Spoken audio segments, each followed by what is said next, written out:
la pandemia y si calculamos un periodo de sueño nocturno de aproximadamente 8 horas, eso nos deja 16 horas de estar despiertos.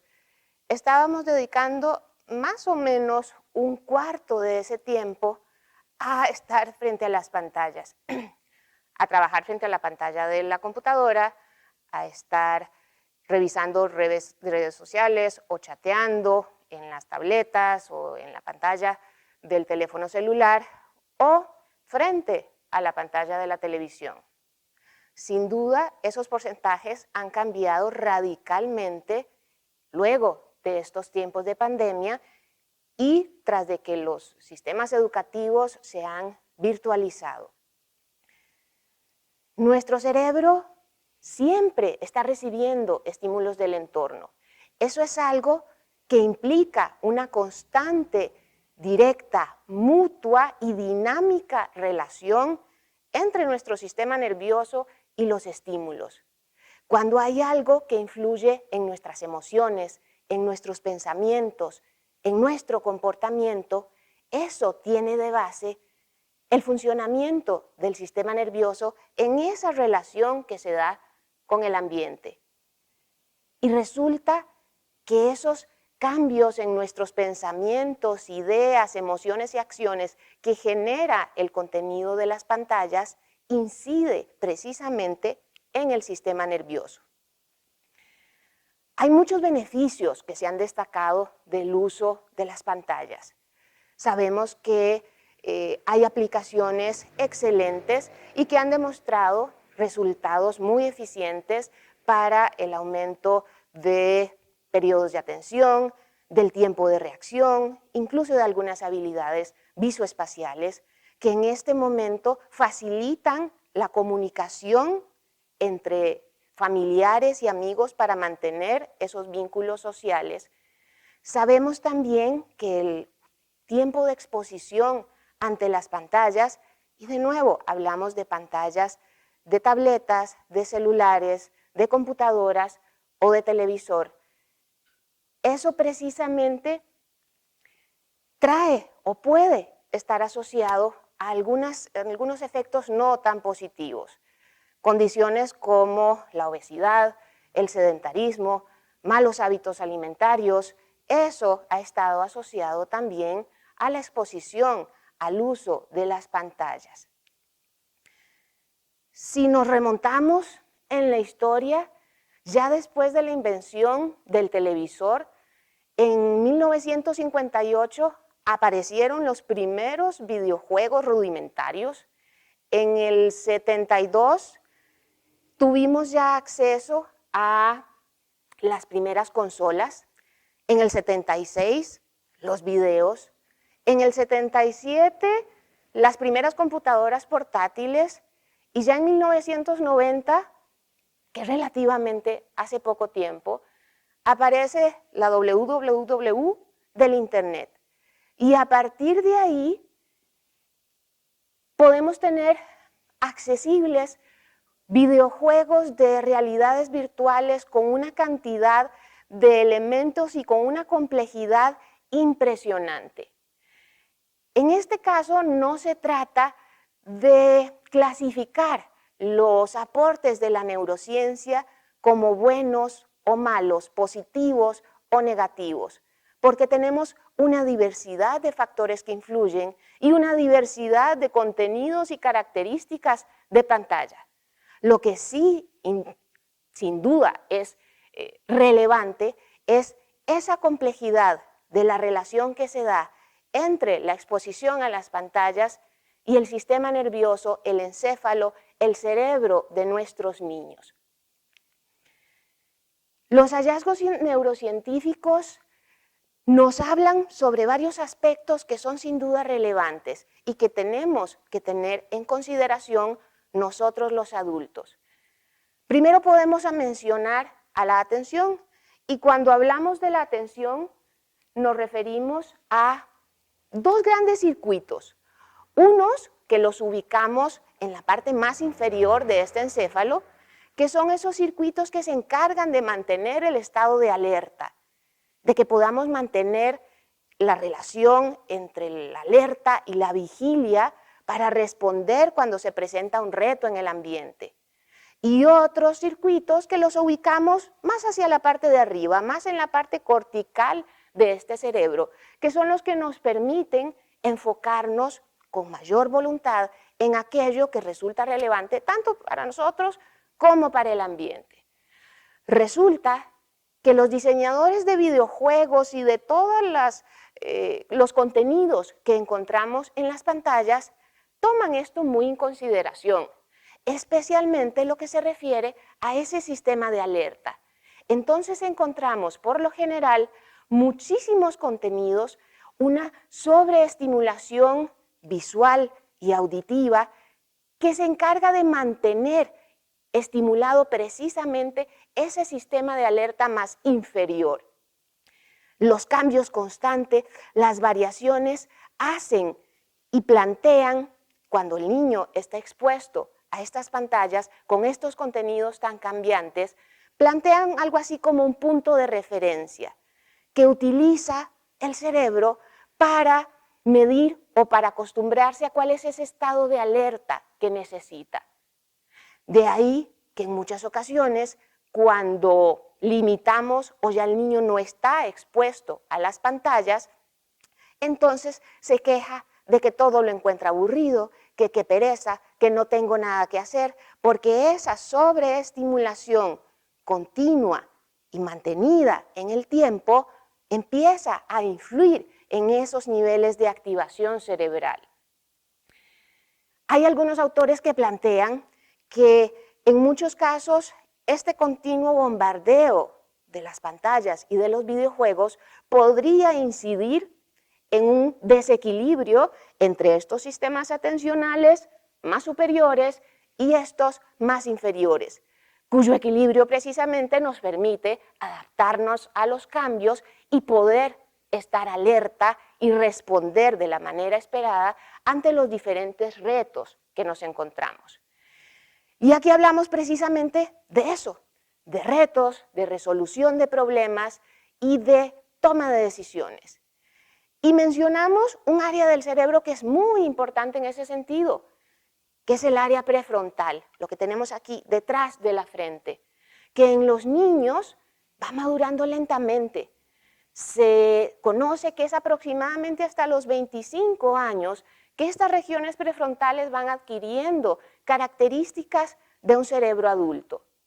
¿Qué es lo que obtenemos generalmente con los videojuegos y este tipo de contenidos de las pantallas?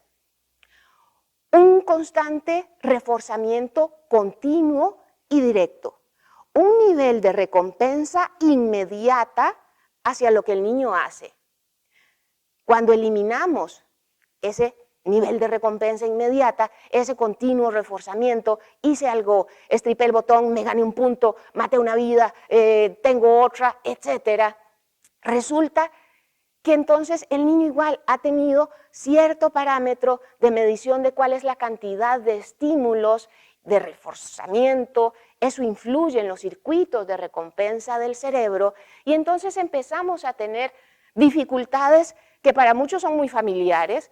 Le quitamos la tablet o el teléfono celular al niño y se enoja, se pone irritable, hay retos y desafíos en cuanto a las reglas que se establecen para ese uso de tiempo y de nuevo, el niño se siente aburrido, el niño se siente disconforme.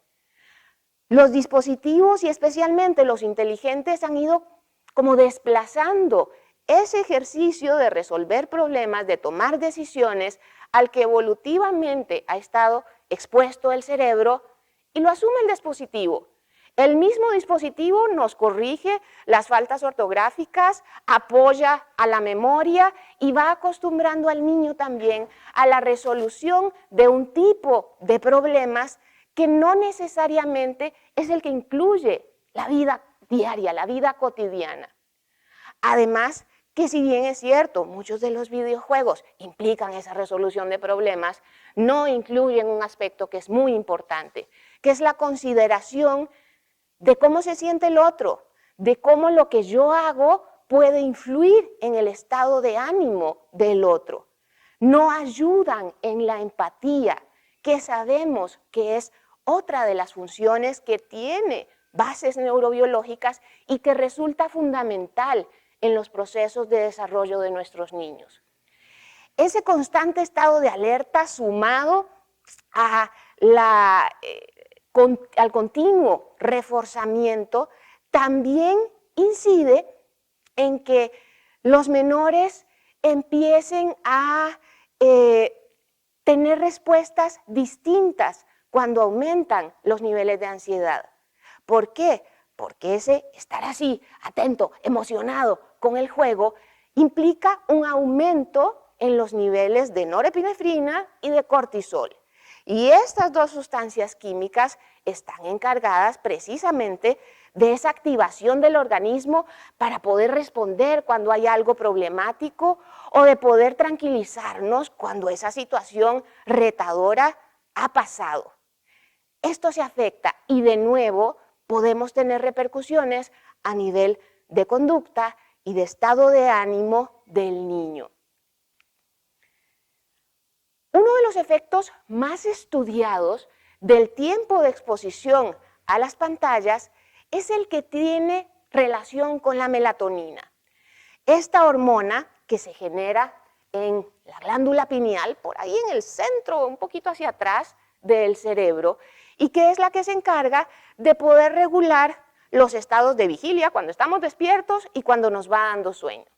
Resulta que los niveles de exposición a la luz inciden en la generación de estos niveles de melatonina. Cuando el día va bajando, la luz solar va bajando, naturalmente el cuerpo empieza a segregar más melatonina. Esto ayuda a que nos empiece a dar sueño, que ya estemos más cansados y que podamos precisamente dormirnos.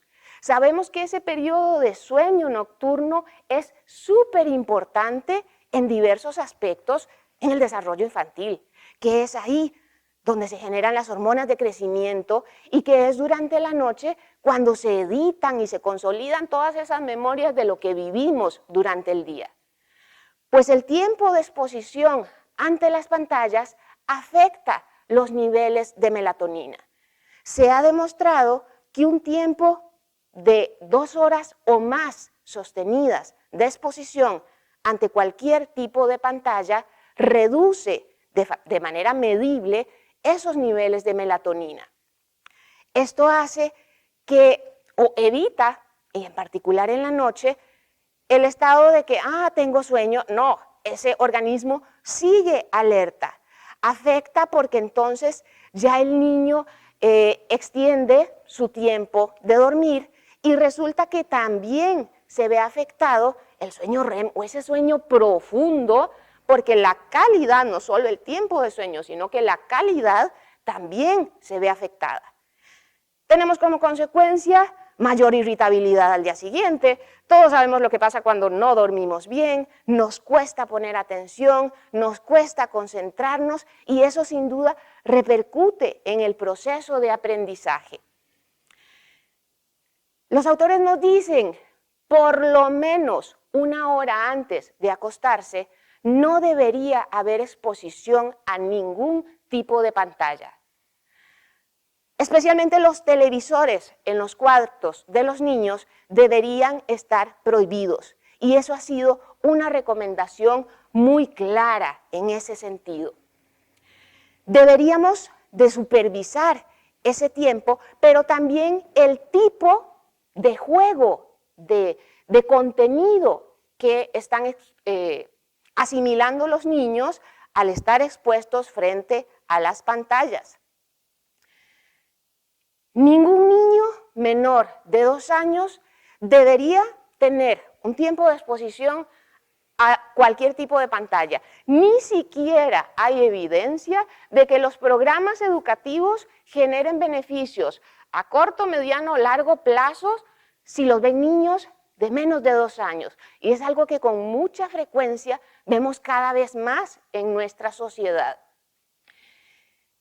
Ese cerebro no está preparado y no necesita ese tipo de estimulación.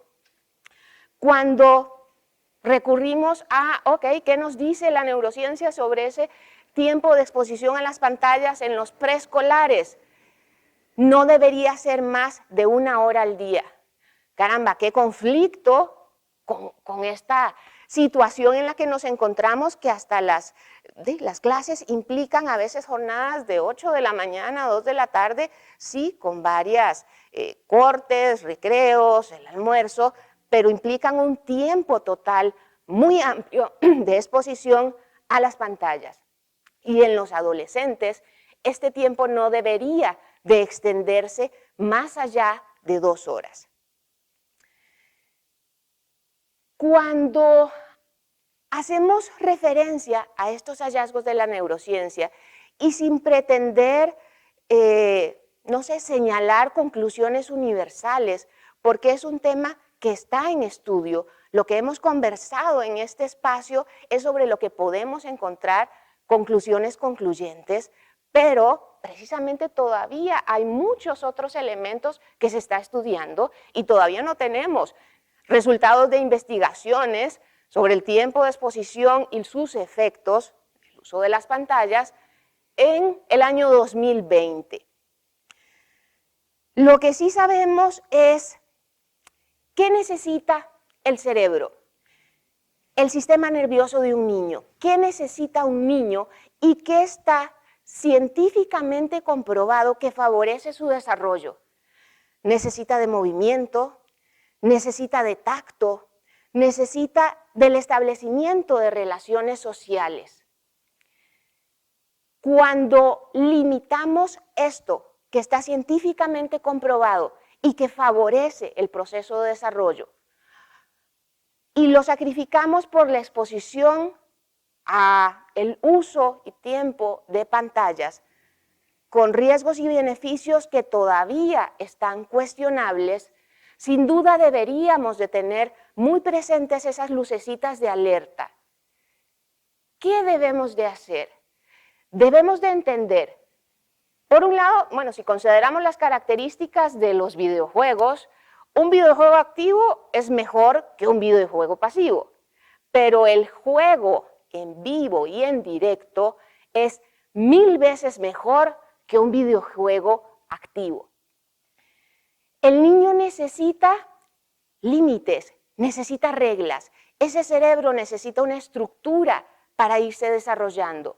Y en nosotros los adultos está precisamente la responsabilidad de proporcionar esa estructura que contemple el tiempo de exposición ante las pantallas. Necesitamos también tener claridad que el uso de las pantallas no puede interferir con la rutina diaria, con los tiempos de comida.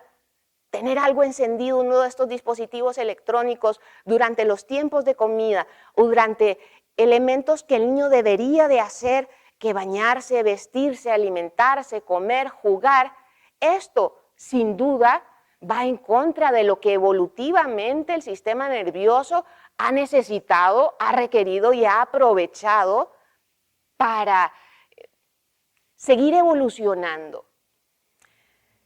El tiempo de exposición a las pantallas no es solo uno de los aspectos. Resulta que el contenido también importa y es nuestra responsabilidad supervisar el contenido que se está transmitiendo alrededor de esas pantallas. Nuestro ejemplo, tanto en el uso que le damos a los dispositivos electrónicos, como en el tiempo que nosotros como adultos pasamos frente a las pantallas, es algo sin duda muy importante de considerar y que debemos de tener en cuenta para poder favorecer el desarrollo de nuestros niños. Que su sistema nervioso tenga todas las probabilidades de aprovechar al máximo esa capacidad individual, pero global también, que tenemos todos y cada uno de los seres humanos.